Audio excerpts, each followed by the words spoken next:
নমস্কার, easy Bengali education YouTube চ্যানেলের সমস্ত ভিউয়ার্সদের জানাই স্বাগতম। আজ আমি বিদ্যাসাগর ইউনিভার্সিটির বিএ ফার্স্ট সেমিস্টারের মাইনর এডুকেশনের সাজেশান তুলে ধরব। কিন্তু সাজেশানটিতে যাওয়ার আগে তোমাদের কিছু কথা বলার আছে। রিকোয়েস্ট করব তোমরা কথাগুলি একটু মন দিয়ে শুনবে, কারণ এই কথাগুলি না শুনলে তোমরা মেজর আর মাইনরের সিলেবাস শুধুই গুলিয়ে ফেলছো। পাশের মাইনর এডুকেশন এবং মেজর এডুকেশনের সিলেবাস কিন্তু একই, শুধুমাত্র মাইনর এডুকেশনের সিলেবাসের উপরে হেডিং করা হয়েছে প্রিন্সিপালস অফ এডুকেশন, আর মেজর এডুকেশনের সিলেবাসের উপরে হেডিং করা হয়েছে ফাউন্ডেশন অফ এডুকেশন। তবুও আমি আলাদা আলাদা সাজেশান কেন তুলে ধরছি না, মাইনর এডুকেশনের পরীক্ষা হয়েছে এক ডেটে, তার প্রশ্নপত্র আলাদা, আবার মেজর এডুকেশনের পরীক্ষা হয়েছে আরেকটি অন্য ডেটে, তারও প্রশ্নপত্র আলাদা। তাই আমি 2024-25 জন্য সাজেশান আলাদা আলাদা করে ভাগ করে আপলোড করছি।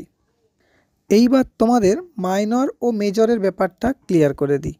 পাশের মেজর বলতে যারা প্রথম সাবজেক্ট হিসাবে এডুকেশন রেখেছো তাদের সাবজেক্টটার পেপারটির নাম হচ্ছে মেজর এডুকেশন, কিন্তু যারা পাশেই পড়ছো কিন্তু 3 নম্বর সাবজেক্ট হিসাবে এডুকেশন রেখেছো তাদের পেপারটির নাম হচ্ছে মাইনর এডুকেশন।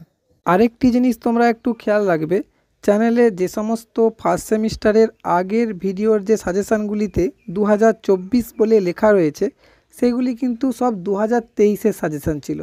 তবুও আমরা যারা ভিডিও বানাই তারা 2024 কেন লিখেছি না, যখন পরীক্ষাটা হয় তখন 2024-এ হয়েছে, সেই পরিপ্রেক্ষিতে আমাদের সকলের একটু বুঝতে অসুবিধা হয়েছিল, সেখানে 2023 না লিখে 2024 লিখেছি।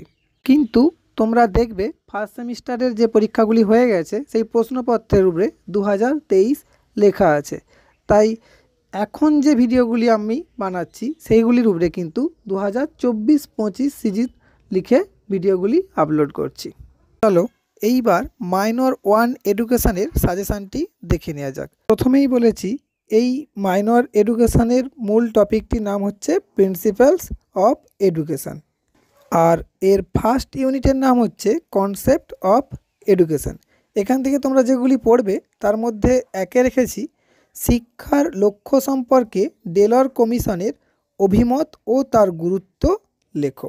এই প্রশ্নটি অথবা হিসাবে আসতে পারে ডেলর কমিশনের সুপারিশ অনুসারে শিক্ষার 4টি স্তম্ভের ব্যাখ্যা দাও।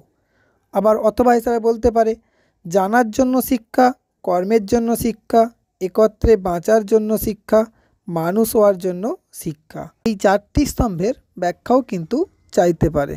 যদি আলাদা আলাদা করে আসে তাহলে 5-5 করে আসবে, আর যদি একসাথে আসে তাহলে 10 হিসাবেই আসবে। 2-এতে রেখেছি শিক্ষার ব্যক্তিতান্ত্রিক লক্ষ্য ও সমাজতান্ত্রিক লক্ষ্যের ব্যাখ্যা দাও। এই প্রশ্নটা কিন্তু খুব গুরুত্বপূর্ণ, আর 1 নম্বর প্রশ্নটা তো তোমাদের জন্য খুব খুব গুরুত্বপূর্ণ, মানে পরীক্ষাতে যাকে বলে আসবেই। আর এই 2 নম্বর প্রশ্নটি যখন তোমরা পড়বে তখন দেখবে যে ব্যক্তিতান্ত্রিক লক্ষ্য ও সমাজতান্ত্রিক লক্ষ্যের পার্থক্যও যেমন তোমরা লিখতে পারো, কারণ পার্থক্যটাও কিন্তু তোমাদের জেনে রাখা দরকার, সেটিও আসতে পারে। 3 নম্বরে রেখেছি শিক্ষার প্রকৃতি সম্পর্কে লেখো। ওর সাথে রেখেছি শিক্ষা একটি দ্বিমেরু প্রক্রিয়া ব্যাখ্যা করো। 4-এতে রেখেছি শিক্ষা প্রক্রিয়া হিসাবে বিজ্ঞান ও কলা আলোচনা করো। 5-এতে রেখেছি শিক্ষার বিভিন্ন লক্ষ্যগুলি সম্পর্কে সংক্ষেপে লেখো। দেখো এই বিভিন্ন লক্ষ্যগুলি কী কী না, ব্যক্তিতান্ত্রিক লক্ষ্য, সমাজতান্ত্রিক লক্ষ্য, বৃত্তিমূলক লক্ষ্য এবং গণতান্ত্রিক লক্ষ্য। এগুলো পড়লে কিন্তু তোমার এখান থেকে টিকা আসলেও তোমরা লিখতে পারবে। 6-এতে রেখেছি ডেলর কমিশনের চিন্তাধারায় আধুনিক শিক্ষার লক্ষ্য লেখো। 7-এতে রেখেছি উৎপাদনশীলতার জন্য শিক্ষা বলতে কী বোঝো। ওর সাথেই রেখেছি শিক্ষা ও সমাজ পরিবর্তন কিভাবে সম্পর্কযুক্ত তা লেখো। 8-এতে রেখেছি সংকীর্ণ ও ব্যাপক অর্থের শিক্ষার বৈশিষ্ট্যগুলি লেখো, এবং 9-এতে রেখেছি শিক্ষার ব্যুৎপত্তিগত অর্থ ও বৈশিষ্ট্য লেখো। প্রথম ইউনিট থেকে তোমরা আপাতত এইগুলি পড়বে, আর যদি মনে হয় যে এখানে অনেক প্রশ্ন হয়ে গেল তাহলে বারবার বলছি যে তোমরা টেলিগ্রাম চ্যানেলে জয়েন হয়ে থাকবে। টেলিগ্রাম চ্যানেলে আমি খুব গুরুত্বপূর্ণ প্রশ্নগুলি পরীক্ষার সময় শেয়ার করে দেব। আর এই টেলিগ্রামের লিঙ্ক অবশ্যই আমি ডেসক্রিপশান বক্সে দিয়ে রাখবো। চলো এবার ইউনিট 2তে আসা যাক। ইউনিট 2 এর নাম কি না ফ্যাক্টর অফ এডুকেশান। এখান থেকে কোন কোন প্রশ্নগুলি পড়বে না যেগুলি পড়বে তার মধ্যে একে রেখেছি সহপাঠ্যক্রমিক কার্যাবলীর উদ্দেশ্য ও গুরুত্ব আলোচনা করো সীমাবদ্ধতা সহ। এই প্রশ্নটা কিন্তু খুব গুরুত্বপূর্ণ। উদ্দেশ্য পড়বে, গুরুত্ব পড়বে এবং এর সীমাবদ্ধতা কয়েকটা করে পড়ে রাখবে। 2তে রেখেছি প্রথাগত ও অপ্রথাগত শিক্ষা সম্পর্কে যা জানো লেখো এর ত্রুটি সমেত। দেখো, প্রথাগত শিক্ষা মানেই নিয়ন্ত্রিত শিক্ষা এবং অপ্রথাগত শিক্ষা মানেই কিন্তু অনিয়ন্ত্রিত শিক্ষা। আমাদের কিন্তু এই অথবা নামগুলি অবশ্যই জেনে রাখতে হবে। আচ্ছা, 3এ রেখেছি পাঠ্যক্রম রচনার মৌলিক নীতি ও শ্রেণীবিভাগগুলি আলোচনা করো। এই বছরের জন্য এটা খুব গুরুত্বপূর্ণ। 4এতে রেখেছি মুক্ত শিক্ষার বৈশিষ্ট্য ও উদ্দেশ্যগুলি লেখো। 5এতে রেখেছি নিয়ন্ত্রিত, অনিয়ন্ত্রিত ও প্রথা বহির্ভূত শিক্ষার মধ্যে পার্থক্য লেখো। দেখো, তোমরা পার্থক্য পড়ছো মানেই কিন্তু নিয়ন্ত্রিত শিক্ষার বৈশিষ্ট্য লিখতে পারবে, অনিয়ন্ত্রিত শিক্ষার বৈশিষ্ট্য লিখতে পারবে এবং প্রথা বহির্ভূত শিক্ষারও বৈশিষ্ট্য কিন্তু তোমরা লিখতে পারবে এই পার্থক্য থেকেই। 6এতে রেখেছি শিক্ষকই হচ্ছে শিক্ষার্থীর বন্ধু, দার্শনিক এবং পথপ্রদর্শক।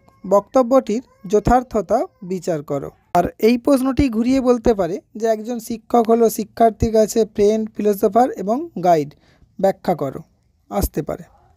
7এতে রেখেছি শিক্ষার্থীর উপর বংশগতি ও পরিবেশের প্রভাব সম্পর্কে বিস্তারিত আলোচনা করো। এই প্রশ্নটা পরীক্ষার জন্য খুব খুব গুরুত্বপূর্ণ, তোমরা স্টার দিয়ে রাখতে পারো। 8এতে রেখেছি একজন আদর্শ শিক্ষকের গুণাবলীগুলি লেখো। ইউনিট 2 থেকে তোমরা আপাতত এই প্রশ্নগুলি পড়ে রাখবে। এরপর আসি ইউনিট 3তে। ইউনিট 3 নাম কি না এজেন্সিস অফ এডুকেশান। এখান থেকে তোমরা যেগুলি পড়বে তার মধ্যে একে রেখেছি শিক্ষাক্ষেত্রে পরিবারের ভূমিকা লেখো ত্রুটি সমেত। এটা কিন্তু খুব খুব গুরুত্বপূর্ণ এই ইউনিট থেকে। 2এতে রেখেছি শিক্ষায় গণমাধ্যমের ভূমিকা লেখো। আবার এই প্রশ্নটাই ঘুরিয়ে বলতে পারে গণমাধ্যমের ধারণা, শিক্ষাক্ষেত্রে গণমাধ্যমের গুরুত্ব বা ভূমিকা লেখো। বা আলাদা আলাদাভাবেও আসতে পারে টেলিভিশন, রেডিও, সিনেমা এবং সংবাদপত্র। গণমাধ্যম মানে কিন্তু এই 4টে তোমাদেরকে পড়তে হবে। এর মধ্যে তোমরা সংবাদপত্র এবং বেতার মানে রেডিওটা খুব ভালো করে পড়ে রাখবে। এই দুটি কিন্তু আলাদা আলাদাভাবেও আসতে পারে। বলতে পারে শিক্ষার মাধ্যম হিসাবে সংবাদপত্রের ভূমিকা লেখো, বা বলতে পারে শিক্ষার মাধ্যম হিসাবে বেতার বা রেডিওর ভূমিকা লেখো। 3এতে রেখেছি সংবাদপত্র ও টেলিভিশনের সীমাবদ্ধতাগুলি লেখো। 4এতে রেখেছি শিক্ষাক্ষেত্রে জাতীয় সংগতি ও ক্লাবের গুরুত্ব লেখো। এবং 5এতে রেখেছি রাজ্য বা রাষ্ট্রের শিক্ষামূলক দায়িত্বগুলি লেখো। এরপর আসি ইউনিট 4এতে। ইউনিট 4এতে আসার আগে বলে নিই, যারা যারা ভিডিওটি দেখছো তারা অবশ্যই চ্যানেলটি সাবস্ক্রাইব করে ভিডিওটি লাইক করে বন্ধুদের মধ্যে শেয়ার করে দিও। আর ডেসক্রিপশান বক্সে আমি টেলিগ্রাম চ্যানেলের লিঙ্ক দিয়ে রাখবো, তোমরা সেখানে জয়েন হয়ে থাকতে পারো। পরীক্ষার সময় বিভিন্ন গুরুত্বপূর্ণ প্রশ্নগুলি আমি সেখানে অবশ্যই শেয়ার করে দেব এবং পরীক্ষামূলক যদি কোনো তথ্য আমি আগে থেকে পেয়ে যাই সেগুলোও সেখানে দিয়ে দেব।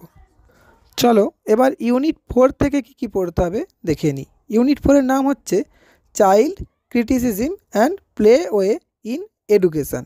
এখান থেকে তোমরা যেগুলি পড়বে তার মধ্যে একে রেখেছি কিন্ডারগার্টেন পদ্ধতির ধারণা, বৈশিষ্ট্য, সুবিধা অসুবিধাগুলি লেখো। এই প্রশ্নটা কিন্তু খুব খুব গুরুত্বপূর্ণ। 2এতে রেখেছি মন্তেশ্বরী পদ্ধতির ধারণা, বৈশিষ্ট্য, সুবিধা ও অসুবিধাগুলি লেখো।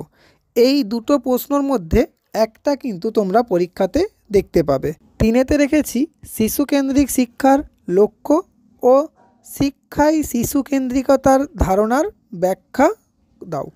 4এতে রেখেছি প্রকল্প পদ্ধতির বৈশিষ্ট্য ও স্তরগুলি লেখো।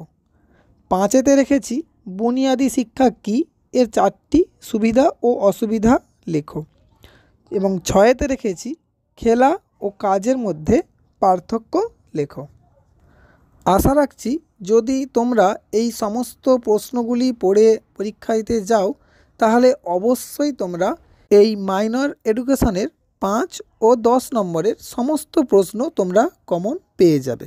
আমাদের চ্যানেলের সমস্ত ভিডিও পাওয়ার জন্য তোমরা চ্যানেলটি সাবস্ক্রাইব করে বেল আইকনটি ক্লিক করে রাখতে পারো, যাতে খুব তাড়াতাড়ি নোটিফিকেশান পেয়ে যাও। ধন্যবাদ।